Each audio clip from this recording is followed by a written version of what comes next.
following is a project of our nonprofit newsroom. Support Midcoast Morning and local community-centered journalism today by signing up to be a monthly sustaining donor at chly.ca/donate. It doesn't take much money to support local news. Hello and welcome to Midcoast Morning. I'm Joe Pugh. 4 Nanaimoites have been recognized for their contributions to the community. At a ceremony at the Vancouver Island Conference Centre Thursday, Laurie Grubb, Joshua Waltman, Amanda Hall, and Peter Sinclair were presented with the King Charles III Coronation Medal.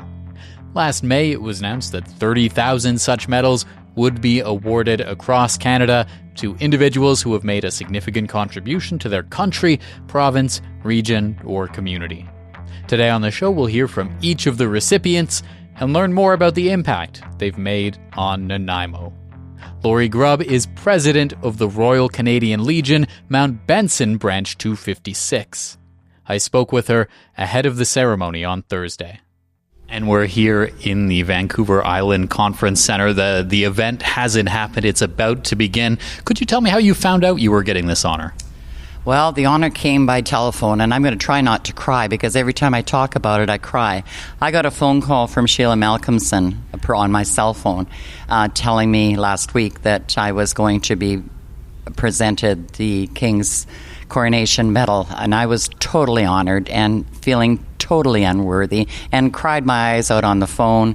And everybody I told that day afterwards, I cried all over again. Can you tell me, so you're the president of the Legion, what goes on at the Legion on a kind of a month-to-month, day-to-day, year-to-year basis? Oh my goodness, so much. We're very heavily involved in our community here locally, very dedicated to helping our veterans in any way that we possibly can and their families. We hold different functions at the Legion for veterans and the public to come into. We are actually open to the public now, so anyone can come in. And could you tell me a little bit about the veteran community here in Nanaimo and in the Mid-Island? Our membership right now is about 360 members. Not all of them are veterans, but those that are associated with a veteran or believe in our cause and what we're doing for the veterans. We do hold, every month we hold a veterans lunch, and veterans come in from all locals here around for a free lunch, and they're allowed to bring in their partners or family member along with them. And yeah, so we do what we can. We hold big functions for Remembrance Day at the Legion itself and down at the Cenotaph downtown, November the 11th. We try to remember every anniversary of the different wars around town and have ceremonies. We have somebody that's in charge of that. We are all volunteers. There is no one in our branch that is paid. It's totally run. We're the biggest branch in Nanaimo, and it's totally run by volunteers. How have things evolved at the Legion and legions in general, maybe in the years as, you know, the First and the Second World Wars each year get a little further away from living memory?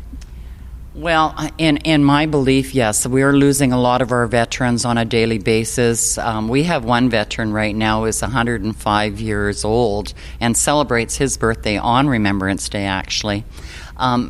Our actual veterans themselves, they're dying off. That's why I believe the Legion opened it up to our CMP and our first responders as becoming full members. Like I said already, that we're open to the public. It's not just members. You don't have to have a membership to come into the Legion and participate in any of the events that we do have. But yes, our veterans are dying off. The veterans themselves, that community is becoming smaller and smaller.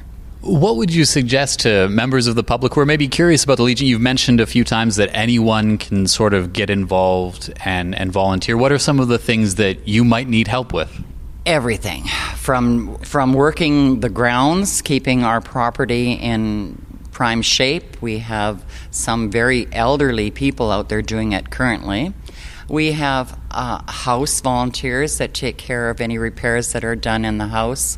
Our Legion itself is very old. We got our charter in 1958, so it's a very old building. So there's that. There's bartenders. We pay for anybody who's interested in doing bartending to get their serving right. We have full kitchen facilities. We pay for people who want to get their food safe in there. I currently manage the kitchen too and have for, I want to say, 4.5 years. We do a lot of celebrations of life. We do weddings. Vancouver Island Health rents our facility and occasionally want a lunch, so it's all volunteer served. There's something for everybody. Whatever your interests are, we'll take you and try and put you in that area. And certainly out in the community, every now and then I hear of people talking about, like, let's go to the Legion for something like music bingo or whatever. How is that experience? I don't know. Is it different from just like a normal bar? Like, what's the situation with the Legion kind of restaurant bar? Well, our lounge holds, I'll give you an example. Wednesdays is our first opening at 4 o'clock, and it's called Games Night. So we have dart players that come in to play darts. We have card players that come in to play canasta. We have crib that comes in and plays on a Wednesday night. Currently, we've now got a knitting group that comes in and sits there and knits and orders a drink or gets something to eat from the pub. Thursdays is our entertainment night. We have local entertainment that comes in and plays in the lounge every Thursday. It's also our pint and a pound night. So you can come in and get a pound of wings and a beer for a very low price. As a member, too, you get a discount on those prices. Friday night is our Friday night dinner special. Every Friday we have a different dinner available to the public. We also play music poker. We don't play music trivia. We play music poker, and it's a fun event. You get a card and a bingo dabber, and they play a song, and if you've got that song on your card, you dab it. And as soon as you get a line, you yell poker. Small little prizes are given, like Legion bucks that you can use to buy something. Saturday nights is our meat draw. Saturday afternoon, that starts at 1 o'clock. The lounge opens at noon. You can come in and hopefully win some meat. So that's what's going on at the Legion. There's always something going on Wednesday to set through to Saturday. Is there anything else you think it's important folks know about the Legion or the work it does in the community? Well, I think most importantly, Remembrance Day comes up once a year on November the 11th. I think it's very important to remember all of those days, not just on Remembrance Day, of all the people that have passed on, that have serve this country to keep us all safe so that you and I can sit and talk today, remembering them all the time, not just on Remembrance Day. Laurie, congratulations again on the honor, and I look forward to seeing you get in a few minutes. Thank you very much. Laurie Grubb, President of the Royal Canadian Legion, Mount Benson, Branch 256, speaking with me at the Vancouver Island Conference Centre on Thursday. Grubb was one of 4 Nanaimoites receiving a King Charles III Coronation Medal for their contributions to the community. Also receiving the award Thursday was Constable Joshua Waltman. He's Nanaimo's first RCMP Mental Health Liaison Officer. Together with a mental health nurse, Waltman works in a program called CAR 54 in partnership with Island Health. I spoke with him ahead of the ceremony. My name is Josh Waltman, and I have the privilege of being the Nanaimo RCMP Mental Health Liaison Officer. And can you tell me how you found out you were about to receive this award? Yeah, I received a phone call from Minister Sheila Malcolmson, and she notified me the day before I was going on vacation, so quickly put together a list of people who were interested in, or who I'd like to have come, and here we are today, incredibly humbled to be not just considered, but actually shortlisted, and then today to be presented with one. And can you tell me a little bit about the work that has led to this today? Yeah, so I'm one of 3 founding members of Project Happy Feet 911. So we go every last Friday of the month and hand out new or gently used shoes to anybody who may need them, no questions asked. I'm also the first full-time mental health liaison officer for Nanaimo Detachment, and although I'm here accepting the award today. It is definitely not lost on me that it was not just me who brought this program together. There's lots of other people, including Nanaimo senior management and my supervisors who were super flexible, that allowed this full-time crisis car in partnership with Island Health to come together so quick. And can you tell me, what have you seen from your time working in the crisis car so far?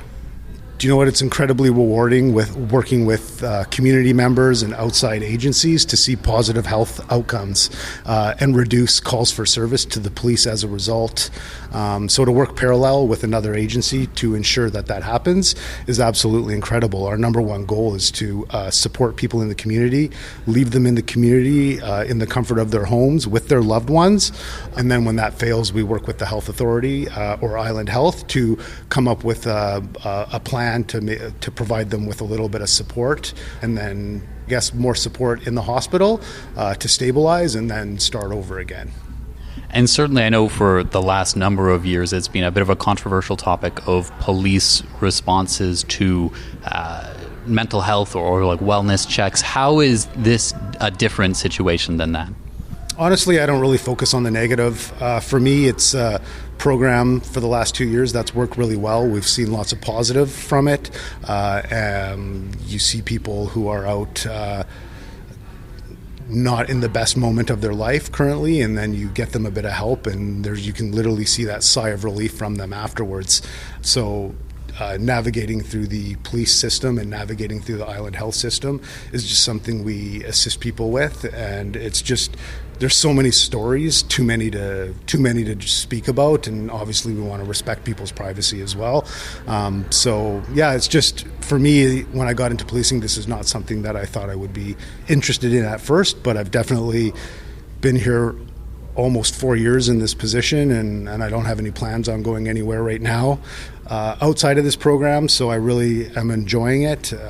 There's always new challenges and new people and different agencies to network with, and it's an absolutely incredibly rewarding job. What's the capacity like? How busy does this keep you? Do you feel like you mentioned, this is almost a pilot, it's the first one. Is there room for more right now? I guess just to clarify, so we're the first full-time RCMP crisis car on Vancouver Island for the RCMP. Victoria's had a program for a very long time. So, and there's been programs in the Lower Mainland that have been around for a long time. So for Nanaimo, we're the first one. We find there's usually not enough time in the day to get our daily tasks done, for sure. There's definitely no shortage of things to do right now, that's for sure. What does it mean to be getting this?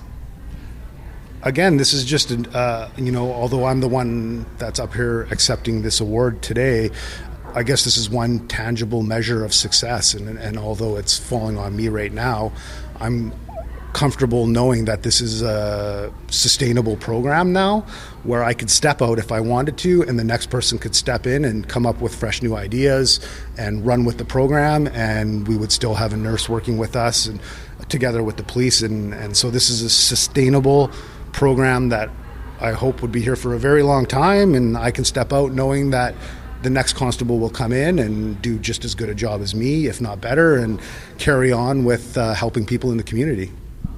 Is there anything else you think people in the community need to know about maybe this program?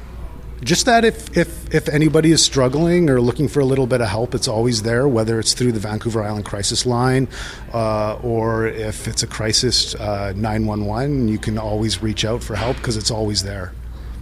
Well, congratulations again, and looking forward to see you get the honor. Thank you very much. Constable Joshua Waltman speaking with me ahead of receiving the King Charles III Coronation Medal in Nanaimo on Thursday. Waltman was one of 4 recipients that we're profiling on today's show.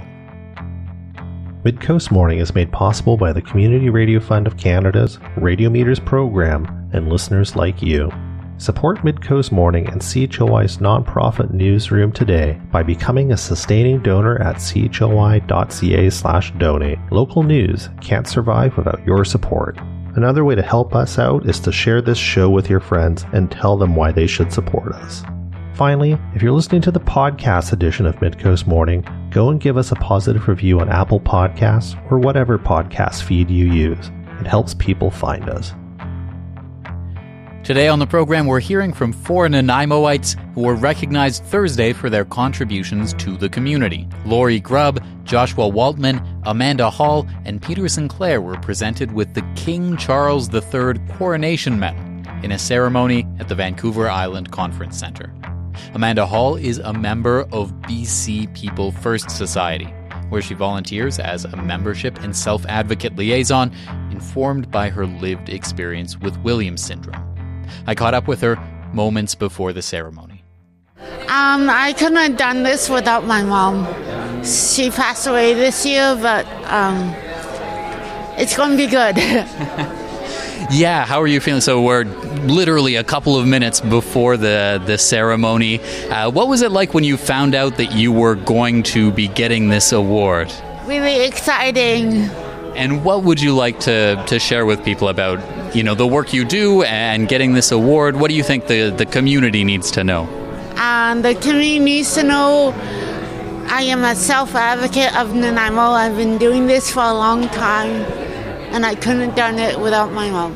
What kind of things are you looking to advocate for and bring awareness to? What do you want more people to know? Treating people with diverse abilities with more respect and everything. Thank you so much for taking the time, and congratulations again. Thank you. Amanda Hall is a member of BC People First Society, where she volunteers as a membership and self-advocate liaison. I had to let her go because the ceremony was literally getting started right then. Here's Rita Hall introducing Amanda Hall during that ceremony. Amanda is a mentor and a role model. She also traveled to Vancouver to train other Welcome Workshop presenters provincially on how to support people to make them feel welcome and supported when they're feeling overwhelmed. In addition to her paid work with Community Living BC, Amanda has achieved so much. Amanda volunteered on Community Living BC's Community Council for over 6 years to work on community projects to build inclusion and belonging for people with diverse abilities. Amanda plays a significant role with BC People First, a self-advocacy group supporting the rights of people with diverse abilities, and recently presented at the Inclusion BC conference on wall writing. Amanda balances multiple jobs, from delivering newspapers, working at HomeSense, as well as Jolly Giant Childcare. The tongue twister. Amanda, your hard work and dedication is truly inspirational. And Amanda's family has asked me to also share a few words on their behalf. Amanda, your family wants you to know that you have done amazing things, including working on your health, including recently competing in the Special Olympics weightlifting competition. You have shown tremendous growth in your independence and currently hold 3 jobs. You're very, very sociable and are not afraid to introduce yourself to new people. You know yourself well and will advocate for things that you need and will advocate for others. Many of you may have known Wendy Hall, Amanda's mom, who recently passed away, as Catherine mentioned. Wendy encouraged Amanda to stand up for her rights and supported you in everything that you did, Amanda. And the result of that dedication reflected in the medal that you were being nominated for today. And if Wendy were here, as Catherine mentioned, she would have written a beautiful poem that represented this special celebration. So I'd love to now introduce you to the wonderful Amanda Hall.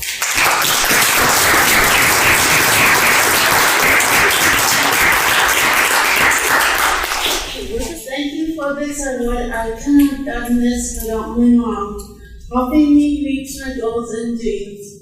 And I wouldn't have been here without her help. And thank you all for my friends. I also want to thank my parents for keeping me strong and healthy and keeping me in shape for powerlifting. I also want to thank Peter Hall for working with me at CHLY. Also receiving the King Charles III Coronation Medal was Peter Sinclair, Executive Director of Loaves and Fishes Community Food Bank. Here's Abby Sawchuk, Director of Development with Loaves and Fishes, introducing him at the event. For those of you who know him, in order to get him to acknowledge anything that he does, you have to make it a surprise. Any recognition for his work whatsoever, yeah, has to be dropped on him, so thanks for coming. Peter, the Executive Director of Loaves and Fishes Food Bank, started the second ever food recovery program in BC in 2012. In 2011, $800,000 worth of food, good food, went out free of charge to people in need in Nanaimo. Fast forward to last year, and that was $9 million worth of good food. In 44 communities, including 15 Indigenous communities, all served completely free of charge. He did this by making a bold move in 2012 and making a lot of people very upset when he stopped buying milk. He was spending $10,000 a month on milk, and it was a sunk cost, and there wasn't enough anyway. So he took that money and he bought the first refrigerated truck instead, went to Thrifty Foods down at Park Place, and started taking absolutely everything they were throwing away, regardless of quality.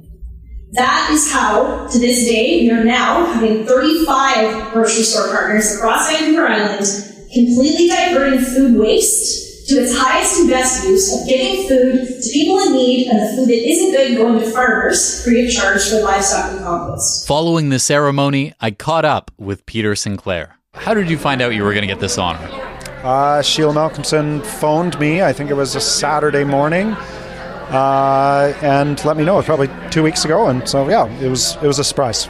And we heard during the ceremony that you can be sometimes reluctant to be recognized with an award like this. How does it feel?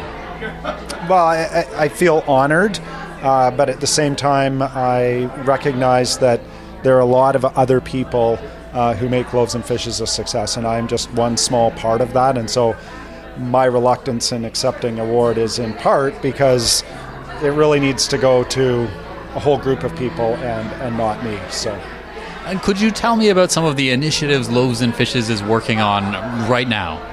The big initiative that we are working on is to build our new warehouse. We are anticipating a building permit from the city of Nanaimo any day now. We're working very closely with the federal government to get the final $7.2 million that we need to fund this project. So that is sort of the biggest thing that operates, or the biggest thing taking up my time now is making that project a reality. That project will enable us to recover more food and serve more people across Vancouver Island. I mean, for people living in Nanaimo, they're well aware of the work that Loaves and Fishes does here in Nanaimo, but many people don't know the reach that we have. We're going to the North Island weekly, monthly we're out to places like Tassus, Gold River, and Zabalas. We're providing food to over 100 other nonprofits, community groups, and Indigenous communities across Vancouver Island. And that is because we see that there is an abundance of food out there. You just need the infrastructure and systems in place to actually get that food to the people in need. And that's what we're committed to doing. And we heard during your introduction at today's ceremony that a big part of your work was maybe making some difficult decisions in terms of where you were going to put resources to build future capacity at the cost of, what you would be able to distribute this week. Could you tell me about that process, and is that still something that's going on? Yeah, I mean, leadership is fundamentally about hiring the right people and making tough decisions. When you make tough decisions, sometimes you're going to get it wrong, and you need to own that. But hopefully you get it right more than you get it wrong. Making those tough decisions really means that you're going to take a chance, but in taking that chance, it's calculated. And I think you can look at the results that Loaves and Fishes has achieved, and it's because we've been willing to do things differently. And I firmly believe that if you're just repeating the status quo over and over again, things aren't going to get better. And so you need to be bold, try new things, and you either win when you make those decisions or you learn something. And so hopefully you have a good combination of winning and learning, and you can grow from that and do even bigger things with your organization. What are the ways that people in the community could help out Loaves and Fishes if they're interested right now? The single biggest thing that people can do is go to our website and sign up for a volunteer shift. We have literally hundreds of volunteer shifts every week that go unfilled, and what that means is good food does not get sorted and instead gets composted or, in a worst case scenario, thrown out, which means that good food is not in the hands of people. So if people want to help out, go to our website, sign up for a volunteer shift, come out, try it once. I bet you'll like it, and you'll be back for more. But the website makes it easy. You can see the shifts, when they are, where they are, and what you'd be doing, and you can sign up online. Anything else you'd like to let the community know about your work? I'm just thankful for the opportunity to be involved with Loaves and Fishes, and I'm pleased for the many people that make it happen. Well, Peter, congratulations, and thank you very much again for taking the time to speak with me. Thank you. Peter Sinclair is Executive Director of Loaves and Fishes Community Food Bank. We were speaking Thursday at the Vancouver Island Conference Centre, where he was one of 4 people being recognized with the King Charles III Coronation Medal. That's our show for the day. Thank you for joining me. I'm Joe Pugh, host and producer of Midcoast Morning. Jesse Woodward is our executive producer, and Arby Frew is our technical advisor. You can sign up for CHLY's newsletter at chly.ca/subscribe for updates from our nonprofit newsroom and more. Our theme song is First One by local Nanaimo band Waste Management. If you have a story you'd like us to cover, email us at news@chly.ca. That's all for now. I'll talk to you on another Midcoast Morning. Midcoast Morning would not be possible without the funding of the Community Radio Fund of Canada's Radio Meters program and listeners like you. Midcoast Morning is a project of CHLY's nonprofit newsroom. Support nonprofit journalism in Nanaimo and on the Salish Sea today by becoming a monthly sustaining donor at $5 or more per month. Support the program at chly.ca/donate. If you're already a supporter, record a voice memo telling others where you're listening from and why they too should support our work. After you're done, you can email it to us. Also, share the podcast with your friends. While Meta is blocking Canadian users from sharing news content on their Facebook feeds, you can still share our podcast directly with your friends via Facebook or Instagram Messenger. Finally, this program acknowledges and gives thanks to the Nanaimo First Nation as we broadcast and podcast from their traditional territory. Thanks for listening.